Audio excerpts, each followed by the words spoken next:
Verona, febbraio. L'Adige è basso.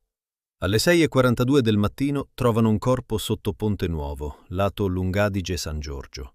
Fratture alle gambe, nessun segno di caduta, scarpe pulite, telefono asciutto in tasca. Nel telefono c'è un video, registrato alle 3:17. Inizia in Piazza delle Erbe, passa da via Mazzini, arriva all'Argine sotto Ponte Pietra. 11 minuti di acqua ferma. Poi un rumore ritmico. Non è il fiume. Caso chiuso, malore. 3 mesi dopo, stesso punto. Stesse fratture, stesso orario, stesso video. Ma il suono è diverso, come se rispondesse. Analizzando l'audio emerge una voce che conta. Non arriva mai oltre il 9. L'accesso all'Argine viene murato, ufficialmente per sicurezza.